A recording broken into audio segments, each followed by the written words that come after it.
شیخ عبد القادر جیلانی رحمہ اللہ علیہ کا نام اولیاء کی صف میں بہت آگے ہے، بہت آگے ہے۔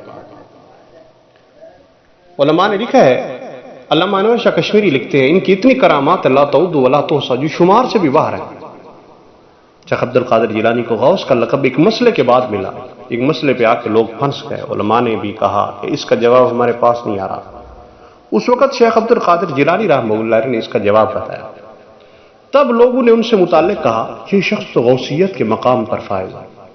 مسئلہ یہ تھا کہ ایک شخص نے اپنی بیوی سے کہا کہ میں ایسی عبادت کرنا چاہتا ہوں کہ وہ عبادت اس وقت پوری دنیا میں کوئی بھی نہ کر رہا ہو، اگر اس وقت پوری دنیا میں کوئی وہ عبادت کرے تو میری بیوی کو طلاق ہے۔ بڑا سخت جملہ تھا، بڑی عجیب بات تھی، حیران کر دینے والی بات تھی۔ اب اگر وہ نماز پڑھے تو اس کی کیا ضمانت کہ اس وقت پوری دنیا میں کوئی نماز نہ پڑھ رہا ہو؟ اگر وہ ذکر کر رہا ہو تو اس کی کیا ضمانت کہ اس وقت پوری دنیا میں کوئی ذکر نہیں کر رہا؟ اگر اس کی بیوی کو طلاق سے بچانا ہے تو اس کی کیا صورت ہے؟ تمام علماء نے یہی کہا کہ اس کی کوئی صورت نہیں، اس کی بیوی کو طلاق ہی ہو جائے گی۔ پھر لوگ مسئلہ لے کر شیخ عبد القادر جیلانی رحمہ اللہ علیہ کے پاس پہنچے، انہوں نے مسئلہ سن کے فرمایا یہ تو کوئی مسئلہ نہیں ہے۔ علماء حیران ہیں، لوگ حیران ہیں، شیخ کیا کہہ رہے ہیں؟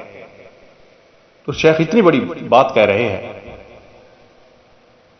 کسی نے کہا تھا شیخ عبد القادر جیلانی رحمہ اللہ علیہ اذا درس فحقق، جب درس دیتے تو تحقیق سے دیتے، واعظ فرقق، جب واز کرتے تو پھر رقیق کر کے باریک باریک باتیں نکال کر لے آتے،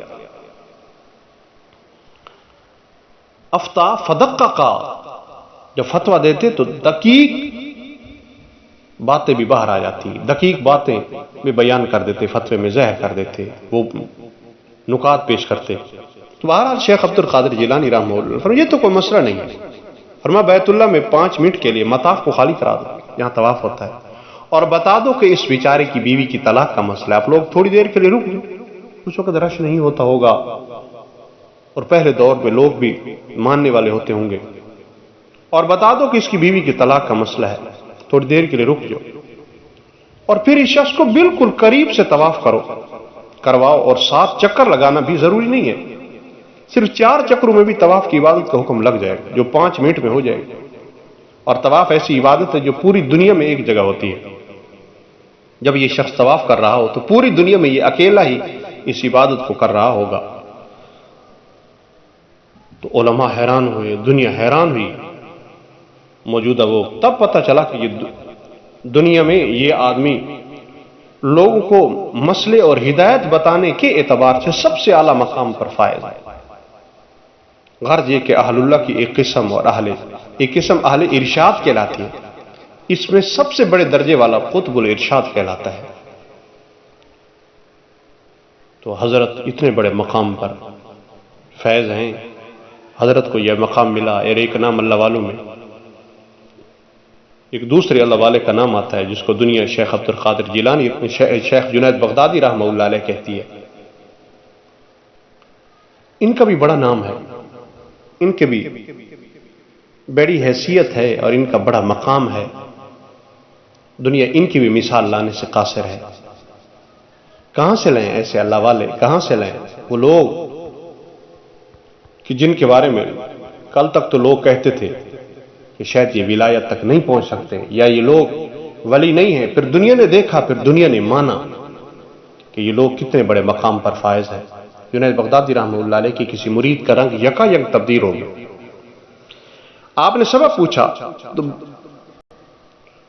بطور مکاشفہ کہ اس نے یہ کہا کہ اپنی ماں کو دوزخ میں دیکھتا ہوں۔ حالت کشف کو اہل اللہ ہی سمجھ سکتے ہیں، یا جن لوگوں کا اہل اللہ سے تعلق ہے، جن کو تعلق نہیں وہ تو اس پہ بحث کرتے ہیں۔ تو کہا حالت مکاشفہ میں نوجوان نے کہا میں اپنی ماں کو دوزخ میں دیکھتا ہوں۔